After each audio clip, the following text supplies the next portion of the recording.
কুণাল সময় নষ্ট না করে ওষুধটা নিয়ে ঢেলে দিল অদিতির মুখে, আর দেখতে দেখতে ওষুধটা তার মুখে একেবারে মিলিয়ে গেল।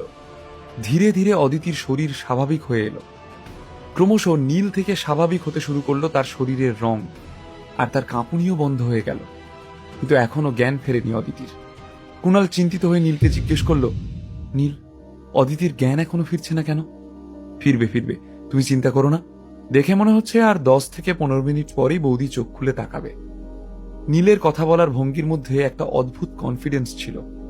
আমি ওর জন্য অনন্তকাল অপেক্ষা করতেও রাজি। নীল, কুণালের কথায় স্ত্রীর প্রতি তার ভালোবাসা প্রকাশ পেল। আরে কুণাল, তুমি যে কেন আমার কথা শুনছো না, ডাক্তারের কথা না শুনে এই ফালতু ছেলেটার কথায় কেন যে ভরসা করছো আমি সত্যিই বুঝতে পারছি না। ওর ভাগ্য ভালো যে ও কোন রকম একটা অদ্ভুত দুর্গন্ধওয়ালা ওষুধ তৈরি করে ফেলেছে, কিন্তু তুমি দেখতে পাচ্ছ না যে এই ওষুধে কোনো কাজ হচ্ছে না? অমিয় কুণালকে দলে টানার চেষ্টা করতে থাকল। কুণাল কঠিন দৃষ্টিতে অমিয়র দিকে তাকিয়ে জিজ্ঞেস করল, আচ্ছা তাই নাকি? তো তুমি আমাকে এরকম একটা ওষুধ তৈরি করে দেখাতে পারবে? কুণালের এই কঠিন ঠান্ডা দৃষ্টি দেখে অমিয় আর কোনো কথা বলে উঠতে পারল না।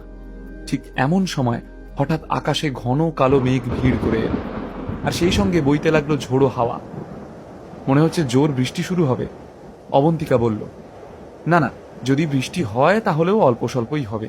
শরৎকাল চলছে, এই সময় বৃষ্টি কি করে হবে? পল্লবী বলতে বলতে আকাশের দিকে তাকাল। শরৎকাল চলছে মানে যে বৃষ্টি হবে না এরকম কোনো কথা নেই। আমার মনে হয় যে বৃষ্টির থেকে বাঁচার জন্য আমাদের এক্ষুনি কিছু একটা করা উচিত। নীল গম্ভীরভাবে সবাইকে বলল।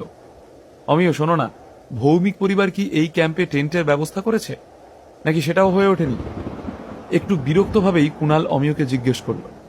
মাথা ঝুঁকিয়ে উত্তর দিল অমিয়, আরে হ্যাঁ হ্যাঁ কুণাল, তুমি কোনো চিন্তা করো না, আমরা সব ব্যবস্থা করেই রেখেছি। প্রতিটি পরিবারের জন্য 2টো করে তাঁবুর ব্যবস্থা করা হয়েছে। আমাদের লোকজন সেগুলোকে নদীর ধারে লাগিয়েও ফেলেছে। সেই সময় আকাশের অবস্থা দেখে চমকে উঠল নীল। চোখগুলো বড় বড় করে তাকিয়ে থাকলো সে আকাশের দিকে, যেন কিছু একটা বিভৎস দেখে ফেলেছে সে। নীল, কি হয়েছে? তুমি এরকম চমকে উঠলে কেন? শালিনী কৌতূহলী হয়ে পড়ল। আমি আমি ওই নদীর ধারে তাঁবুতে কিছুতেই থাকবো না। নীল যেন ভয় পেয়ে গিয়েছিল। এই জায়গাটা মোটেই সুবিধের নয়, আর ওই নদীটাও খুবই বিপজ্জনক। যদি ঝড় ওঠে তাহলে এখানে বন্যা হয়ে যাবে, আর সমস্ত তাঁবু যে কোনো মুহূর্তে নদীর স্রোত এসে ভাসিয়ে নিয়ে যাবে। নীলকে এক ধমক দিল অমিয়, তোমার কি মাথাটাটা খারাপ হয়ে গেল নাকি?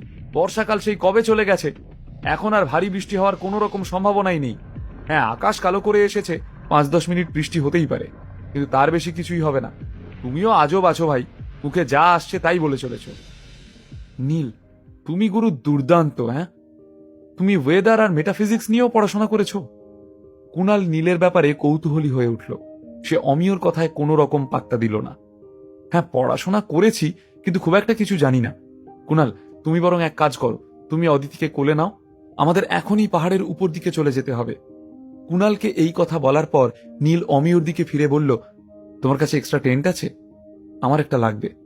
নীলের হাবভাব দেখে ওখানে উপস্থিত লোকজন আবার নিজেদের মধ্যে কথা বলতে শুরু করে দিল। সেনদের এই অপদার্থ জামাইটা আজকে একটু বেশি বাড়াবাড়ি করছে না? আরে ভাই, বর্ষাকাল তো চলে গেছে, তাহলে এখন বৃষ্টি হবে কেন? যখন আদ্রিতা লোকজনের মুখ থেকে এই সমস্ত কথা শুনল, তখন তার মুখ কালো হয়ে গেল। নীলের প্রতি তৈরি হওয়া সমস্ত ভালোবাসা যেন এক নিমেষেই হাওয়ায় মিলিয়ে গেল। ওর নীলকে নিয়ে লজ্জা হচ্ছিল। কুণালও একটু অবাক হয়ে নীলের দিকে তাকিয়ে রইল। সে যদিও বিশ্বাস করে উঠতে পারছিল না অসময়ে বৃষ্টির ব্যাপারটা, কিন্তু নীলের কথায় সে পুরোপুরি ভরসা করতে শুরু করেছিল, তাই আর প্রশ্ন করল না। অমিয়, নীলকে তাঁবুটা দিয়ে দাও। অমিয়কে যেন হুকুম করল কুণাল।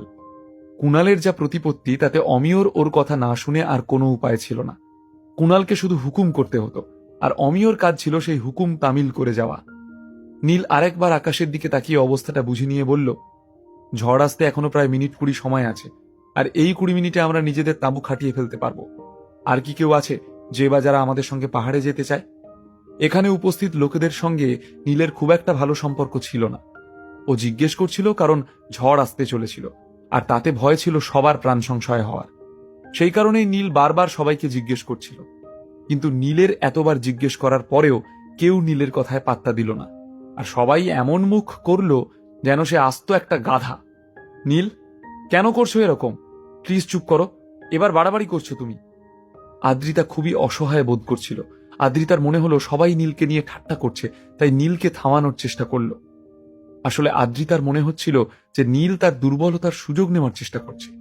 এখন তাদের সম্পর্কে কর্তব্যের সাথে সাথে ভালোবাসাও স্থান পাচ্ছিল, তাই আদ্রিতার মনে হচ্ছিল যে নীল তাকে সবার সামনে ডমিনেট করার চেষ্টা করছে।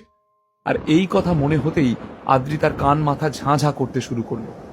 আদ্রিতা, আমার কথা শোনো, আমাকে একটু ভরসা করো, আমাদের কাছে আর বেশি সময় নেই। নীল একটু কনফিউজড হয়ে আদ্রিতার দিকে তাকালো। সে বুঝে উঠতে পারছিল না যে এই অবস্থাতেও আদ্রিতা তার কথা শুনতে চাইছে না কেন। মনে হয় সেন পরিবারের জামাইয়ের মাথাটা পুরোপুরি গেছে। বৃষ্টি আসতে চলেছে, ভয়ঙ্কর বৃষ্টি আসতে চলেছে, এই একই কথা বলে চলেছে দেখছি। আরে বৃষ্টি আসতে চলেছে তো কি করব? তোমার সঙ্গে উপরে গিয়ে বৃষ্টিতে ভিজবো নাকি? আর বৃষ্টি হবে তো হবে, এটা তো তেমন বড় কোনো সমস্যা নয়। কিন্তু পাহাড়ের উপরে তো বাঘ আছে, জঙ্গলি শুয়োর আছে, আরও না জানি কি কি জানোয়ার ওত পেতে বসে রয়েছে। ওর সঙ্গে উপরে গেলে তো নিজের প্রাণটাই হারাতে হবে। একবার বেঁচে গেছো বলে ভাগ্যের জোরে তুমি বারবার পার পেয়ে যাবে না। উপস্থিত লোকজন নিজেদের মধ্যে এই সমস্ত বলাবলি করছিল, নীলকে নিয়ে ব্যঙ্গ করছিল তারা।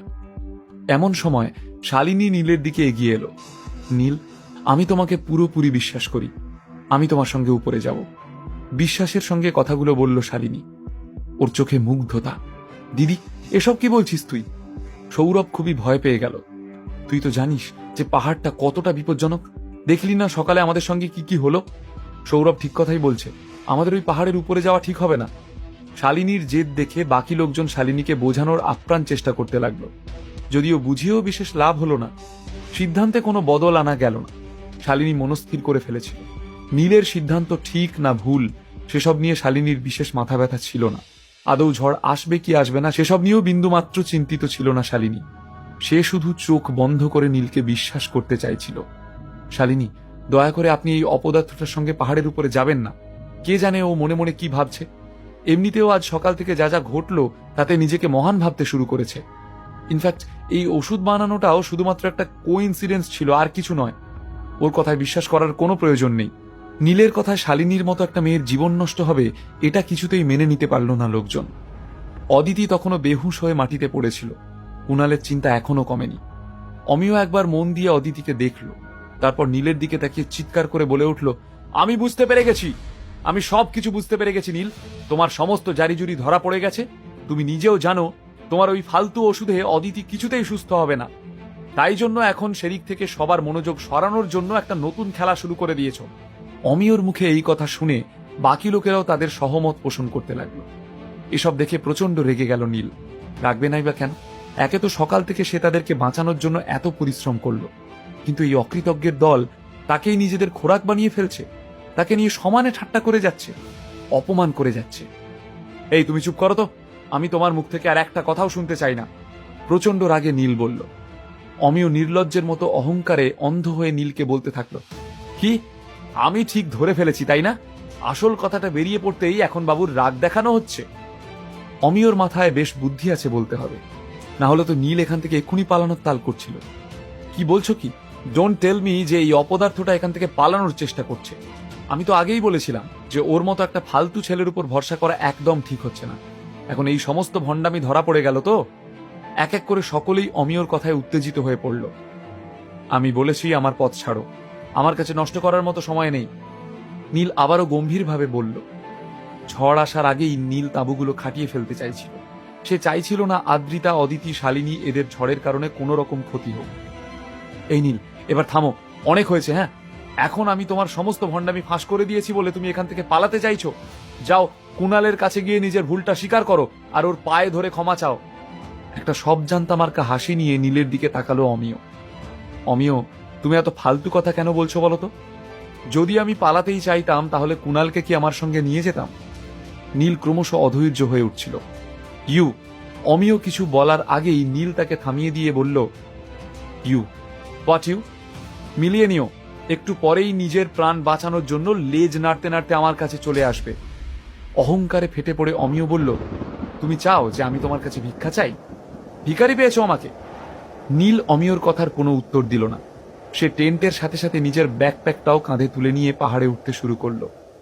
কিছু দূর গিয়েই সে পেছনে ঘুরে অমিয়র দিকে তাকিয়ে বলল, এখনো সময় আছে, নিজের ভুল শুধরে নাও, না হলে একটু পরে যখন নিজের প্রাণ বাঁচানোর জন্য চিৎকার করবে তখন আমি কিন্তু আর আসবো না। তুই শুধু একটা অপদার্থ, বুঝলি? সাহস থাকে তো নিচে নেমে এসে কথা বল। এই কথা বলতে বলতে অমিয় নিজের শার্টের হাতা গুটিয়ে নীলকে মারার জন্য উদ্যত হলো, কিন্তু তখনই অবন্তিকা এগিয়ে এসে অমিয়র হাত ধরল। চমকে উঠে অমিয় তাকে বলল, অবন্তিকা, তুমি কি এখনো ওই ফালতু ছেলেটার পক্ষ নিয়ে আমার সঙ্গে ঝগড়া করে যাবে? আমি যা করছি তোমার ভালোর জন্যই করছি। এই ক্যাম্পিং ট্রিপটা তোমার পরিবার অর্গানাইজ করেছে। ভৌমিক পরিবারের বড় ছেলে তুমি, নীলের সঙ্গে মারপিট করবে? নিজের পরিবারের যে সবার সামনে অসম্মান হচ্ছে সেটা তুমি দেখতে পাচ্ছ না?